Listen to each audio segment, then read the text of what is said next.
हाँ सर पता चल गया कि वॉररूम वाले फोन कैसे आ रहे हैं। कैसे? सर इसके लिए स्पूफिंग सॉफ्टवेयर का इस्तेमाल किया गया। Spoofing software? ये क्या होता है? सर अभी बताती हूँ।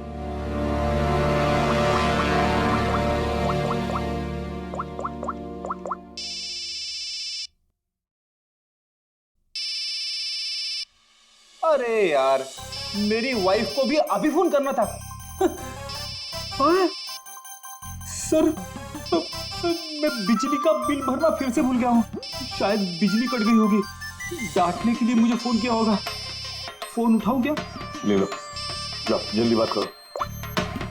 हेलो, हाँ, मैं घर आने से पहले बिजली का बिल भर दूंगा। क्या फ्रेडी सर, इस बार बिजली कट ही जाएगी। अरे पूर्वी, तुमने फोन किया? मगर ये तो मेरी वाइफ का फोन नंबर है। पूर्वी, ये कैसे किया? सर ये तो स्पूफिंग सॉफ्टवेयर का कमाल है। फोन कहीं से भी करो, नंबर वही दिखाओ जो आप चाहते हो। तुम्हें ये सॉफ्टवेयर तुम्हें मिला कहाँ से? सर साइबर यूनिट से लिया है।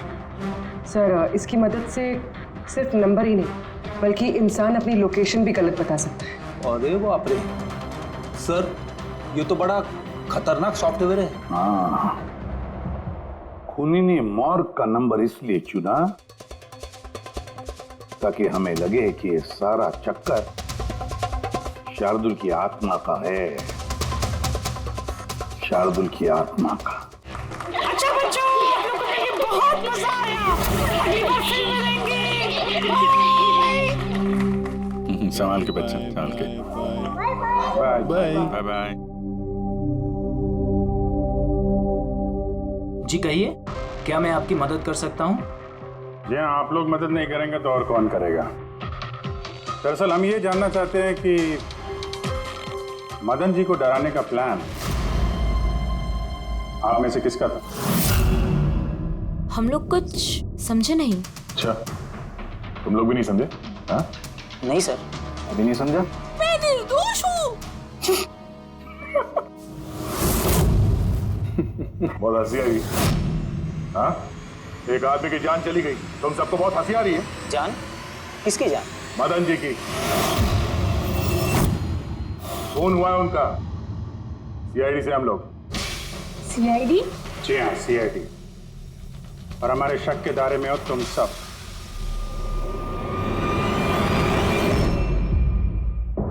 कल तुम लोग कहाँ थे? मैं कल अपने दोस्त सलोनी के घर पे था सर। आप उसके घर वालों से पूछ सकते हैं। और तुम कहाँ थे? सर मेरा मतलब लोचन और मैं एक शो के लिए गए थे पुणे। आज सुबह ही लौटे हैं हम।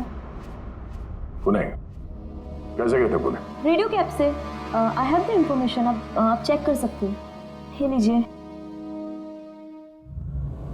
क्या हुआ? बहुत पसीने छूट रहे हैं तुमको? हाँ? तुम कहाँ थे कल रात? सर वो मैं बताता हूँ। तुम कल रात मदन के घर में थे या नहीं? हाँ मैं वहाँ, लेकिन मैंने किसी को नहीं मारा। क्या करने गया था फिर वहाँ? हाँ? सर हम तो बस मदन को सबक सिखाना चाहते थे। जो कुछ उसने शार्दुल सर के साथ किया वो बहुत गलत किया। और हाँ, आज अगर शार्दुल सर हमारे बीच नहीं है तो वो सिर्फ एक इंसान के कारण, वो है मदन। उनके कारण ही उन्होंने दारू पीना चालू किया और वक्त से पहले गुजर गए। तो तुम लोगों ने सोचा खून के बदले खून? नहीं सर, हम बस डराना चाहते थे। गौरव का प्लान था ये। हाँ सर, गौरव ने कल रात मुझे फ़ोन करके बुलाया था तकरीबन 11:30-12 बजे के आसपास, लेकिन मैं थोड़ा लेट हो गया और 12:30 बजे पहुंचा।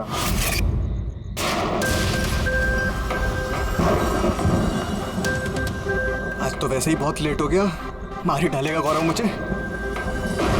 चला गया शायद अंदर, इससे इशारा कैसे करूं?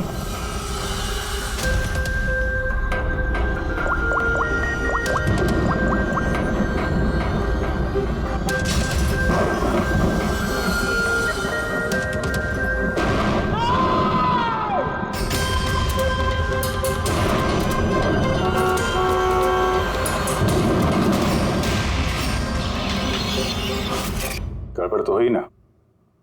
मदन जी का खून हुआ रात में। सर मेरा इस खून से कोई लेना देना नहीं है। और गौरव का? सर ये तो गौरव ही बता सकता है ना। ठीक है, बुलाओ गौरव को। कहाँ है वो? गौरव तो फिलहाल गोवा में। गोवा? गोवा किस लिए? सर ये पता नहीं। उसको बचाने की कोशिश मत करना, वरना खुद फंस जाओगे, समझे? नहीं सर, ऐसी बात नहीं है। कल रात को जब मैंने उसे फ़ोन किया तो उसका फ़ोन बंद आ रहा था। आज सुबह उसका मैसेज आया मेरे पास। मैसेज? इधर सर कल रात कुछ ऐसा हुआ जो नहीं होना चाहिए था। मैं गोवा पहुंच गया हूँ कुछ दिन छुपने के लिए। लेकिन ये गोवा पहुंचा कब और कैसे? जब हम लोग क्राइम सीन पे पहुंचे तो वो वहां पे था नहीं। हाँ, अगर हम मान भी ले कि जब हम लोग वहां पर पहुंचे उससे ठीक पहले वो वहां से निकला था, तो वो गोवा कैसे पहुंच सकता है? खून हुआ रात के 1 बजे, उसके बाद हम लोग वहां पहुंचे और रात को कोई फ्लाइट तो है नहीं गोवा जाने वाली। सर अगर फ्लाइट से नहीं और बस से या फिर गाड़ी से गया हो तो? नहीं पंकज, ड्राइव करके गोवा पहुंचने में कम से कम 12 घंटे लगते हैं और ये मैसेज आया है सुबह 9 बजे। मतलब गोवा पहुंचने से पहले ही उसने मैसेज कर दिया कि वो गोवा पहुंच चुका है। पंकज, जरा पता करो गौरव के मोबाइल की लास्ट लोकेशन क्या थी। नंबर देना गौरव का। ओके जी, थैंक यू। सर गौरव का आखिरी लोकेशन मदन जी का बंगलो ही था और कल रात 11:30 बजे उसका फोन बंद हुआ। 11:30? Hello, thank you sir. Gaurav Kumar नाम का कोई भी आदमी गोवा के किसी भी फ्लाइट में नहीं था, ना आज सुबह ना कल रात को। और तो और सर, ये किसी भी एयरपोर्ट के सीसीटीवी फुटेज में भी दिखाई नहीं दिया। मतलब अपना शक सही निकला, गौरव यही है उसने या फिर किसी और ने उसके फोन से ये मैसेज भेजा है कि वो गोवा गया है। लेकिन सर कोई ऐसा करेगा क्यों?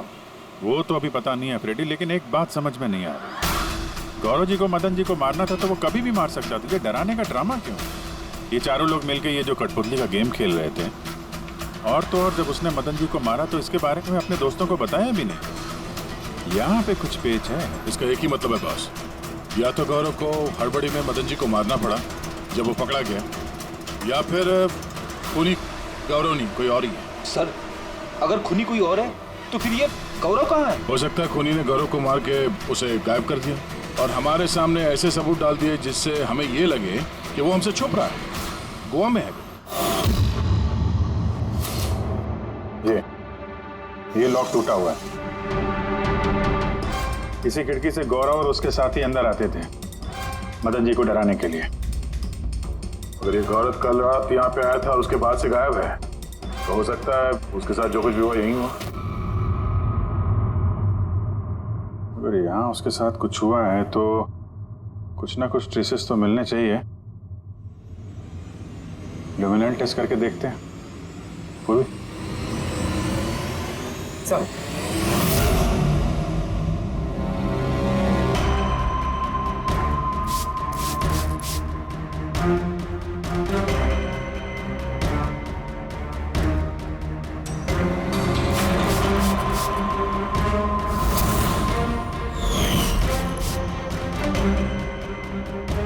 आपका शक सही था, यहाँ पर तो खून है। तो इस दरवाजे से जैसे ही बाहर निकला होगा किसी ने हमला किया उस पे। सर इस तरफ तो कोई निशान नहीं है। इस तरफ देखो।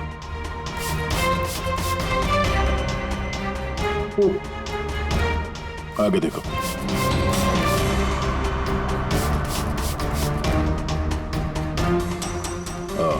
मतलब हमला करने के बाद गौरव को घसीट के यहाँ स्टोर रूम तक लाया गया।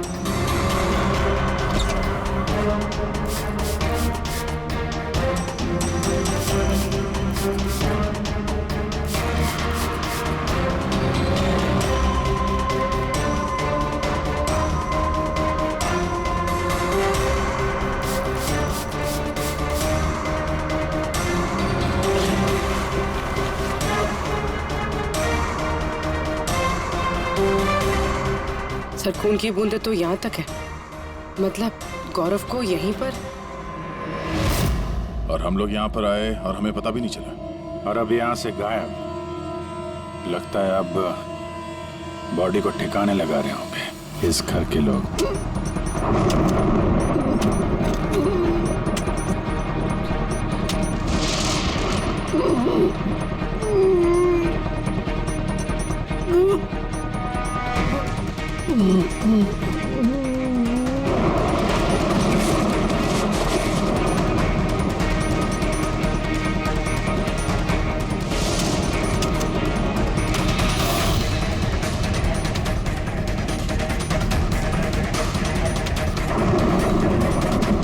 सीआईडी अरे गोली लग जाएगी, भागे, हट।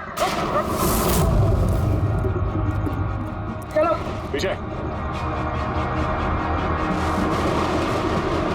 सर, जिंदा है। ले जा जल्दी हॉस्पिटल। जिंदा दफनाना चाहते थे सर। हाँ? लेकिन आपको कैसे पता चला कि हम लोग यहाँ पर हैं? आजकल मोबाइल के जरिए भी मुजरिमों को पकड़ लेते हैं हम लोग।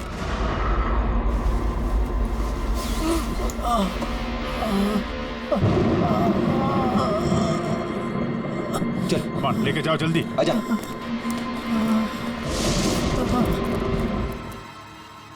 उस खुदगर्ज और लालची इंसान का मर जाना ही ठीक था। अंकुश भैया की मौत के बाद मदन भैया अकेले ही सारी प्रॉपर्टी हड़प जाना चाहते थे। हमें क्या मिलता? ठेंगा। हमने ये प्लान तब बनाया जब घर में वो कठपुतलियों वाले हादसे होना शुरू हुए। हम जानते थे सर कि कोई आत्मा वात्मा का चक्कर नहीं है, इसीलिए हम एक रात जागे ताकि इस कठपुतली के राज से पर्दाफाश कर सके। और फिर तुम लोगों ने गौरव को पकड़ लिया। हाँ,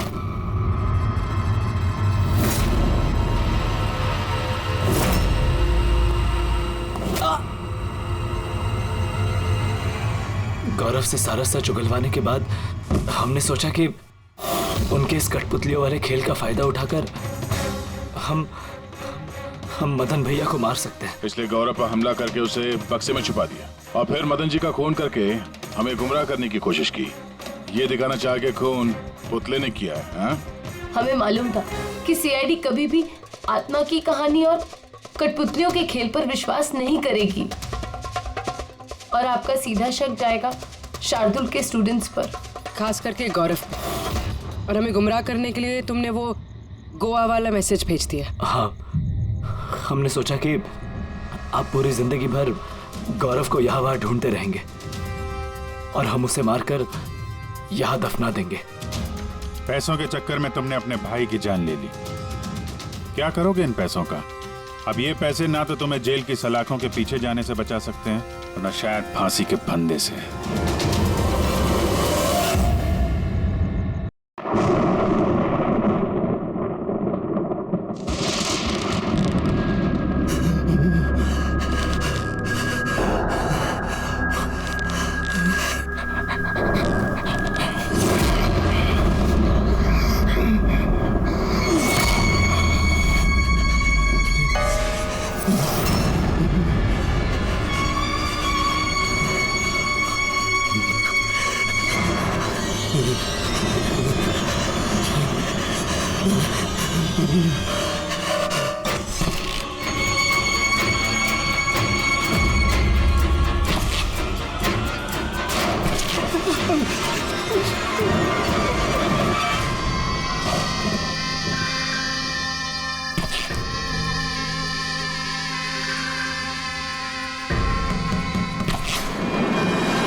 सीआईडी को फोन करता हूँ। हाँ मदन जी। हेलो।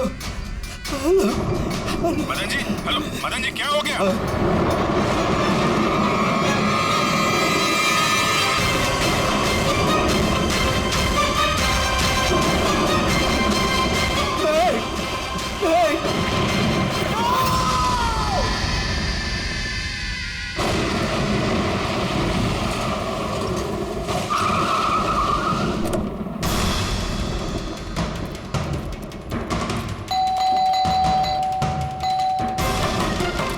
मदन जी, मदन जी, मदन जी, मदन जी,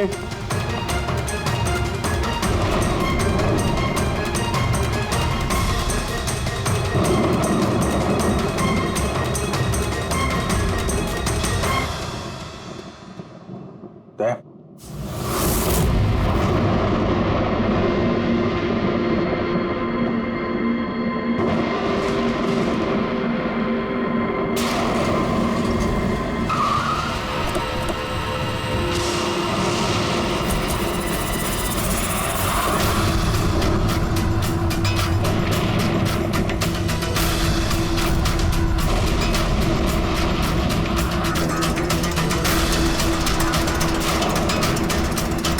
मदन जी, कौन है? कौन है? कौन है?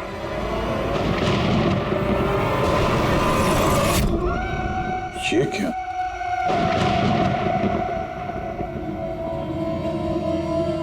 पुतला?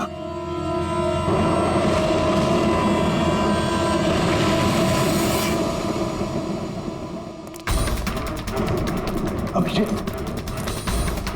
सर, आने में देर हो गई।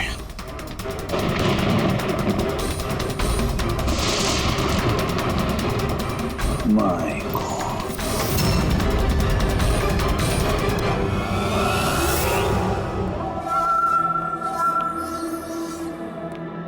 ये लीजिए। आराम से, आराम से।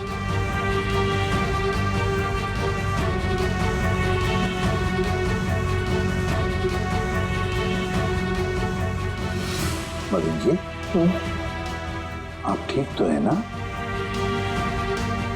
क्यों? क्या हुआ आपको? कोई है? हाँ? मेरी जान लेना चाहता है। कौन? हर वक्त मेरे आसपास ही रहते हैं, मुझे कभी अकेला नहीं छोड़ते। शायद इस वक्त भी मुझे देख रहे, सुन रहे। देखिए मदन जी, घबराइए मत, आपको कुछ नहीं होगा, हम लोग हैं ना। मदन जी, आप किसकी बात कर रहे हैं? कौन कौन आपके पीछे पड़ा हुआ है? पुतले, कठपुतली है। कठपुतली है? हाँ, नहीं मतलब वो टाइप की नहीं, मतलब जो बेजान हो, किसी के इशारे पे नाचे। ये कठपुतलियाँ बातें करती, मदन जी, बोलती है, खुद चलती फिरती।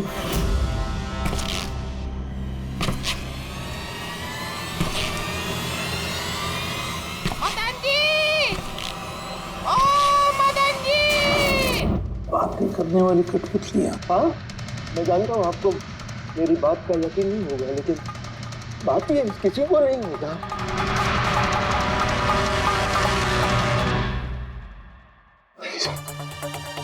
आपने से कठपुतलियों के बारे में सुना है? नहीं। जानते हैं कुछ दिन पहले मेरे साथ क्या हुआ था? उस दिन मेरा बर्थडे था, घर की बेल बजी, मुझे लगा मेरे दोस्त मुझे मिलने आए हैं।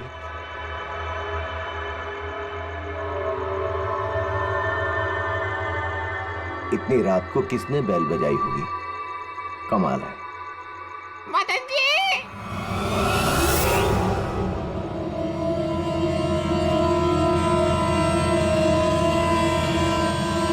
कौन? दिखाई नहीं दे रहा, मैं हूँ।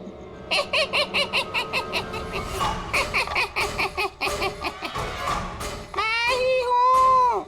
इतना हैरान होने की जरूरत नहीं, पता है यहाँ मैं क्यों आया हूँ? क्यों? तुम्हारी जान लेने। क्या?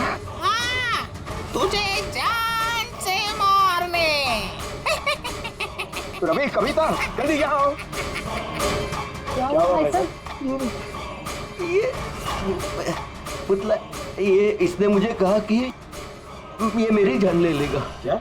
हाँ भाई साहब ये बेजान पुतला है। हाँ वही तो ये आपकी जान कैसे लेगा? भाई साहब आप हमारे साथ मजाक कर रहे हैं क्या? हाँ नहीं, कैसी बात कर रहे हो तुम रवि? है मैं ऐसा बेहुदा मजाक क्यों करूंगा तुम लोग, और वो भी आज के दिन? अरे मैंने खुद सुना, इसने मुझे कहा कि वो जान ले लेगा। एक मिनट मैं देखता हूँ। संभाल ला रवि। ये शांत।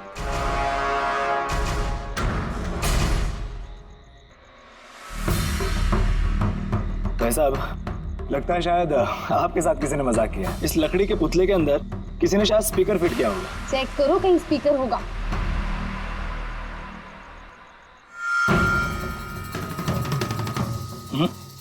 नहीं इसमें तो कुछ भी नहीं है। अब कहाँ है वो पुतला? कैसे होगा? मैं उसी टाइम उसे तोड़ मोड़ के जला के खत्म कर दी। धमकी दी थी मुझे, उसे मैं कैसे ऐसे छोड़ देता? क्या आपने वाकई देखा था? हाँ मैं मदन जी, हो सकता है आपको कोई सपना अपना आया। वही अकेला देखा मैं, और एक बार नहीं, ऐसा मेरे साथ थोड़े दिन बाद भी। मुझे लगता है कि मदन जी को मारने का सबसे अच्छा तरीका ये है कि उनके सीने में चाकू घोंप दिया जाए। उससे तो पूरा फर्श खून से गंदा हो जाएगा। सबसे बेस्ट तरीका है मदन जी को जहर दिया जाए। एक काम करते हैं, क्यों ना उनका गला ही दबा दिया जाए? तो आप ही बता दीजिए मदन जी, आप कैसे मरना पसंद करेंगे?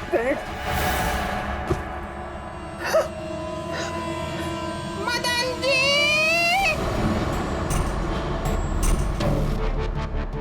कहाँ चले?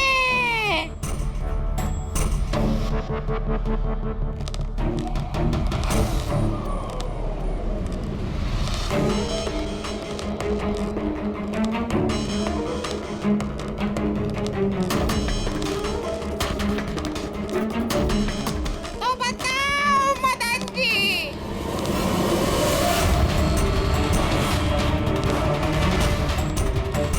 कौन से तरीके से मरना चाहोगे? बोलो मदन जी, बोलो।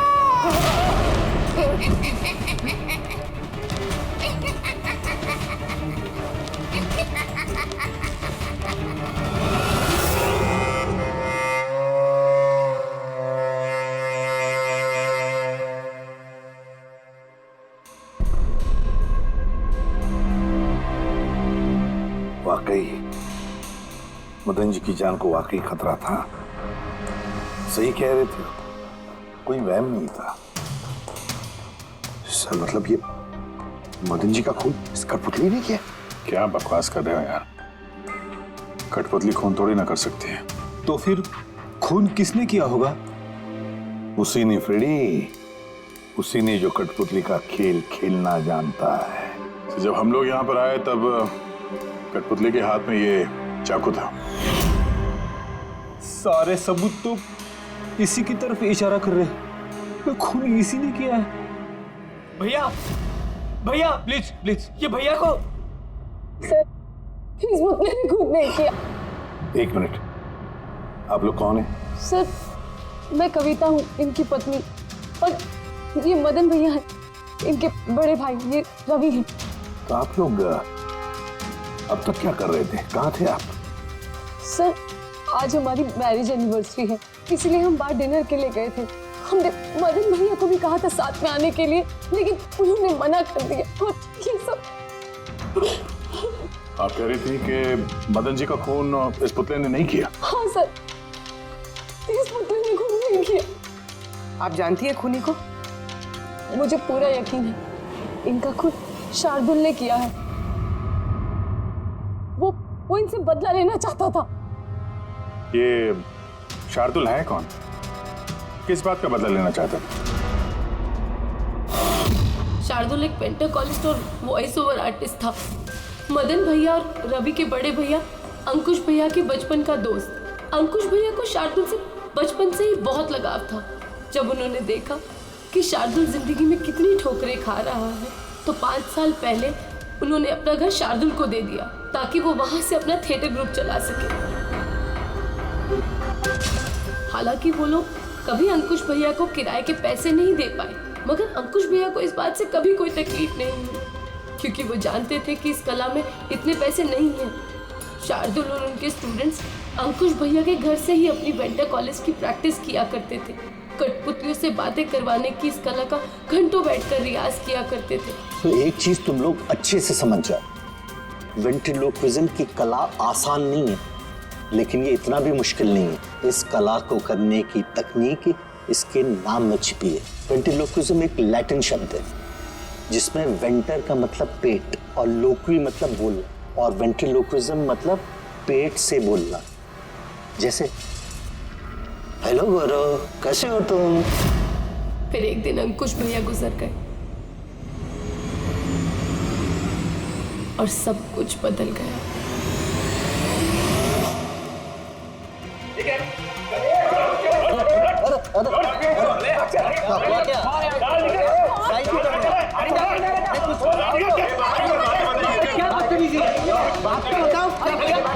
चाहिए क्या? रवि, मदन, इधर क्या हो रहा है? क्या हो रहा है? ये जो इतने वक्त से तुम्हारी मुफ्तखोरी चल रही थी ना, आज से बंद हो रही। हमने यहाँ कोई धर्मशाला नहीं खोल रखी। लेकिन मदन, अंकुश ने तो कहा था। कौन अंकुश? जो मर गया वो जिंदा नहीं है, दुनिया में नहीं है। आज तक उसके तरीके से चलता था, अब मैं हूँ, मेरे तरीके से चलेगा। सुना तुमने? चलो जगह खाली करो। रवि, समझा अपने भाई को। वो क्या समझाएगा मुझे? मैं समझता हूँ ना सब कुछ। और अगर यहाँ रहना ही है तो किराया देना पड़ेगा। किराया? हाँ, किराया। कितना किराया देना होगा? मैं 4 लाख। 4 लाख? मगर 4 लाख तो हमारे पास नहीं है। नहीं है तो खाली करो, वरना पुलिस को बुला के तुम सबको जेल में भिजवा दूंगा। वहां पर रहने का कोई किराया भी नहीं देना पड़ेगा। मदन, हमें कुछ मोहलत दो। हम इतनी जल्दी कहाँ जाएंगे? मोहलत कुछ नहीं मिलेगी। बहुत सुन लिया मैंने, बहुत देख लिया तुम लोग का तमाशा। निकलो यहाँ से। अरे 1 मिनट, जब तक आज तक का तुम किराया मुझे नहीं देते, ये जो सामान तुम्हारा पड़ा है ना, और ये क्या है, कठपुतलियां, वो सब मेरे कब्जे में रहेगी। अगर तुम ये भी हमसे छीन लोगे तो हम तुम्हारा किराया कैसे चुकाएंगे? वो मैं नहीं जानता। सर ऐसा मत कीजिए सर, हम आपके सारे पैसे चुका देंगे सर, प्लीज। सर आपको ये सब बेजान कठपुतलियां लगती हैं, मगर हमारी जिंदगी बसी है इन सब में। ए भाई ट्रेजेडी किंग, ये सब तुम्हारा मेलोड्रामा है ना, मेरे अंकुश भाई के साथ चलता है, मेरे सामने नहीं। और ये क्या ये 4 लाख रुपया कमा के देगी ये कठपुतलियां? अरे 4 लाख क्या, 4,400 रुपये भी कमा के नहीं दे सकती है। जानते हो क्यों?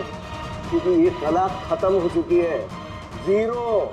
ये तुम्हारे गुरु है ना, कौन, शार्दुल, उसकी तरह किसी काम की नहीं है। लूजर है, लूजर ये। चले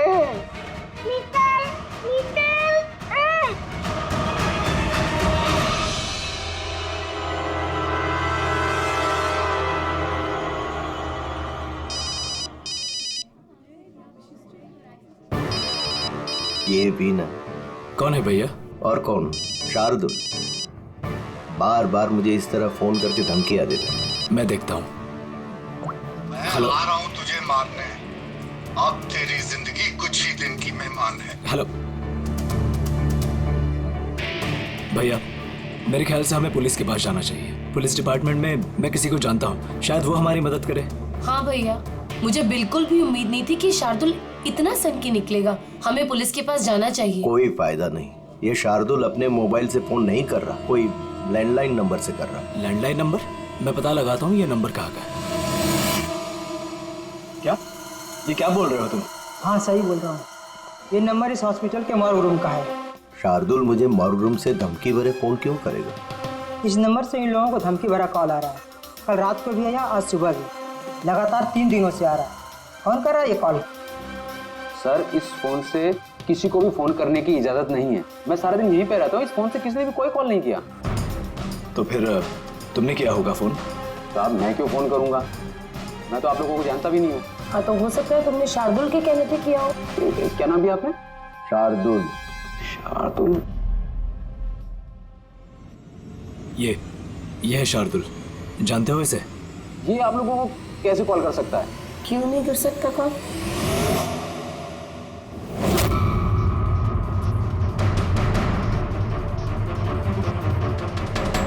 ये कैसे हो गया?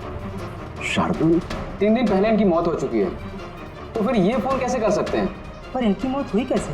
इन्होंने शराब पी रखी थी, एक कार इनको उड़ा के चली गई, मौके पे इनकी मौत हो गई। अगर ये यहाँ मरा पड़ा है तो मुझे धमकी भरे फोन कौन करता था?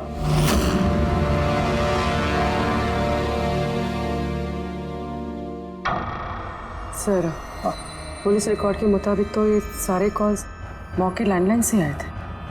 लेकिन मौ का फोन लाइन तो कोई इस्तेमाल कर ही नहीं रहा था। ये सब कैसे? पूर्वी, अच्छी तरह से चेक करो, देखो चक्कर क्या है, मामला गड़बड़े है। सर, हाँ, इन्हें कुछ पता नहीं चलेगा। आप ऐसा क्यों कह रही हैं? क्योंकि सीआईडी जिंदा इंसानों को पकड़ सकती है, आत्माओं को नहीं। और मैं जानती हूँ ये सब शार्दुल की आत्मा ने किया है। देखिए, आत्मा जैसी कोई चीज नहीं होती है। पढ़ी लिखी होने के बाद भी आप ऐसी बातें कर रही हैं। आप भी तो पढ़े लिखे, आप ही बताइए ना, एक लाश मॉर्ग से फोन कैसे कर सकती है? कैसे मदन भैया से वो कठपुतलियां बात कर सकती है? सर, आपको ये सब नॉर्मल लग रहा है? आप लोगों ने भी ऐसा कुछ अनुभव किया जैसे मदन जी ने किया था? जी सर। नहीं, हट जाओ, आज मैं तुम्हें छोड़ूंगा नहीं। बहुत परेशान किया है तुम लोगों ने मुझे, मार डालूंगा मैं, आज तुमको छोड़ूगा नहीं। भैया, हट जाओ। नहीं भैया क्या हुआ? क्या बताना? अरे लेकिन ये क्या कर रहे हैं भैया? भैया कठपुतलियां आए हैं, दूर रहना। कठपुतलियां? हाँ, मारने आई है मुझे, मैंने कहा था ना। भैया एक बात तो सुनिए। क्या कर रहे हैं आप? रवि, ये आवाज ऊपर से आ रही है। हाँ, लेकिन ऊपर तो कुछ भी नहीं है, बस स्टोर रूम है और एक बंद पड़ा हुआ कमरा है। Store room? हाँ, उसी स्टोर रूम में तो मैंने सारी कठपुतलियां बड़े से बक्से में ताला लगा के बंद करके रखी है। कठपुतलियां? क्या वो सारी बाहर आ गई? कैसे? क्या?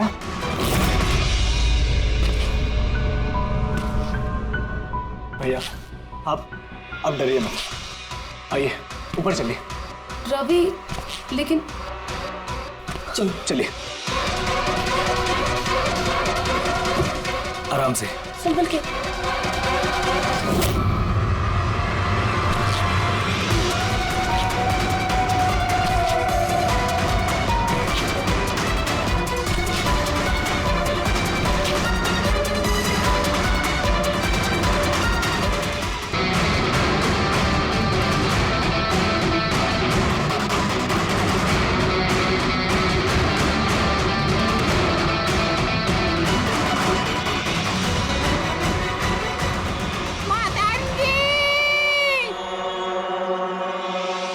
भाई साहब, आवाज इस कमरे से आ रही है। आइए।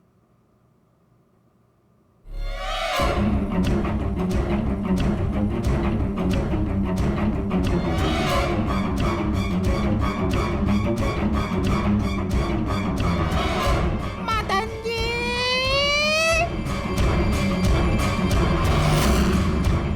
मदन जी, कैसा लगा मुझे मिलके?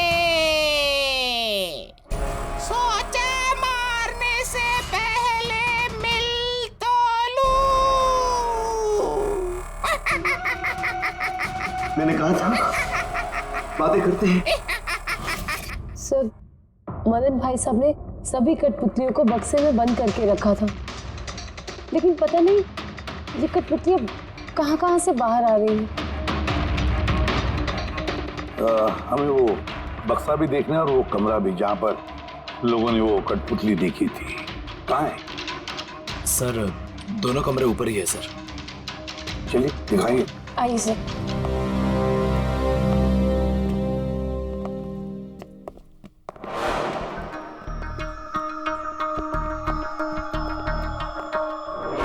सर पैरों की आवाज हमने कॉरिडोर में सुनी थी और वो पुतला हमने यहाँ इस जगह पर देखा था सर।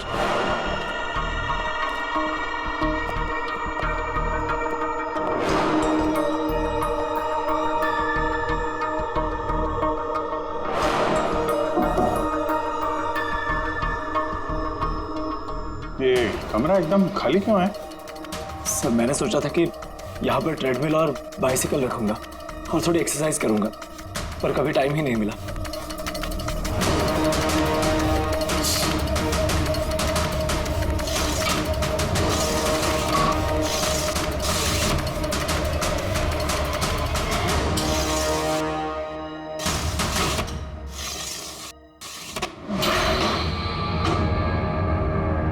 सर ये तो बंद ही नहीं हो रहा।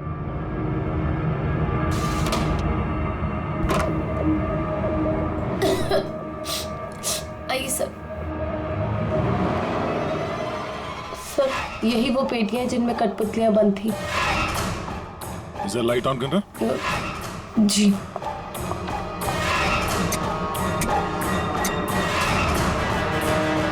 सर, ये कमरा बहुत दिन से बंद है तो शायद बल्ब खराब हो गया।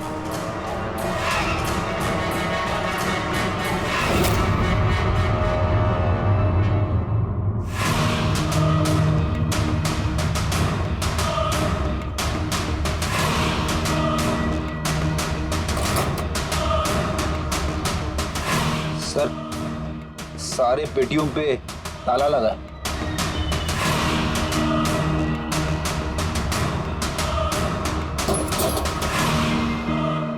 मगर ये ताले मजबूत नहीं है, कोई भी इसे आसानी से खोल सकता है।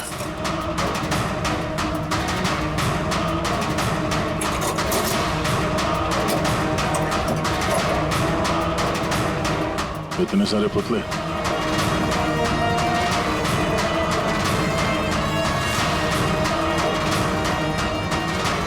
देखे जरा इसमें कोई मैकेनिज्म फिट तो नहीं है। सर मैं आपसे बोल तो रही हूँ, ये बात नहीं करते हैं। जरूर इसमें शार्दुल की आत्मा आकर बात करती है। अंदर कोई मैकेनिज्म या कोई स्पीकर तो है नहीं जिससे आवाज आ सके। सर वाकई में ये सच बोल रही है, ना तो कोई मैकेनिज्म है और ना ही कोई स्पीकर, तो फिर ये कठपुतलियां बोल कैसे सकती है?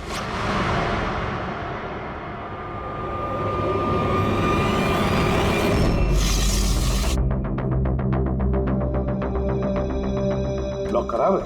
लॉक खराब है सर। यहाँ से तो कोई भी आसानी से अंदर आ सकता है। सीढ़ी वीढ़ी लगाए या बाइक वाइक लगाए तो भी आसानी से ऊपर आ सकता है। और जो भी कोई आसानी से इस कमरे में आ सकता है वो बक्से में बंद पड़े कठपुतलियों को उठाकर बाहर ले जाकर कहीं भी रख सकता है, जैसे यहाँ रखा था तुम लोगों को डराने के लिए। सर मतलब कोई आत्मा नहीं है? अरे छोड़ो आत्मा, आत्मा कभी होती ही नहीं है।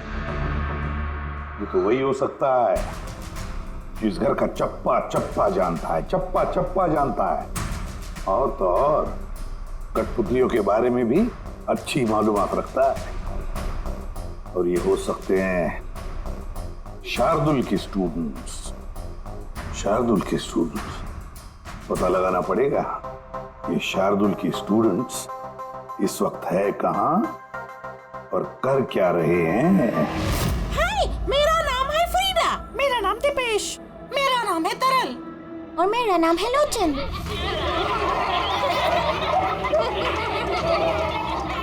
आज मैं आप सबको एक बहुत ही अच्छी कहानी सुनाने वाली हूँ। नहीं, हमेशा तुम ही क्यों सुनाओगी कहानी? अरे तो इसमें अर्जी क्या है? हाँ फ्रीडा, तुम्हें हमेशा सबसे अच्छा रोल चाहिए होता है। हाँ दीपेश, तुमने बिल्कुल सही कहा। मेहनत हम करते हैं और फेमस तुम होती हो। तुम्हारी कठपुतली का भी यही कहना है। सर समझ में नहीं आ रहा सर, ये कठपुतली बात कैसे कर रही है? अरे पंकज, एक कला है आवाज बदलने की कला। इसे कहते हैं वेंट्रिकुलिज्म। बिल्कुल, बात तो यही लोग कर रहे हैं, लेकिन लगता है कि ये आवाज कठपुतली के मुंह से निकल रही है। मगर सर ये लोग कहाँ बात कर रहे हैं? देखिए ना, इनके तो मुंह भी नहीं चल रहे। देखो मैं कह रहा हूँ मैं सबसे बेस्ट हूँ। यही तो कला है पंकज। बिना मुंह खोले इतनी साफ आवाज में बात करना। आवाज यहाँ पेट से निकलती है। वो आत्मा भी इसी कला की पैदाइश थी। उन पुतलों ने इसी कला के जरिए मदन जी से बात की थी और वो न्यूज रीडर्स ने भी। मगर सर ये लोग तो कठपुतलियों को ऐसे हाथ से हिला रहे हैं सर। हाँ तो ऐसे ही तो होता है प्रत्येक शो में। मगर सर मदन जी ने वो पुतला देखा था, उसे तो कोई हाथ से नहीं हिला रहा था, नहीं कोई बात कर रहा था ऐसे। शायद कोई मैकेनिज्म फिट किया होगा उन पुतलों में जो किसी रिमोट कंट्रोल से ऑपरेट होता होगा। सर मगर रवि ने बोला था कि उसके अंदर कुछ भी नहीं था, कुछ भी नहीं था। साउंड मैकेनिज्म नहीं मिला था, लेकिन उसके सर के अंदर कोई मैकेनिज्म था जिसकी वजह से उसका सर और मुंह हिल रहा था, जो शायद रवि को दिखा नहीं। ऐसी कठपुतलियां बनाना शार्दुल या उसके किसी स्टूडेंट का ही काम हो सकता है, जो मदन जी के घर का चप्पा चप्पा अच्छी तरह से जानता है। इन्हें पता होगा उस लड़की के बारे में जिसका लाश टूटा हुआ था। घर में घुस के जगह जगह कठपुतलियां लगाना और उनसे बातें करवाना तो इनके बायत का खेल है। मगर सर मॉर्ग से इन लोगों ने कॉल कैसे किया? सर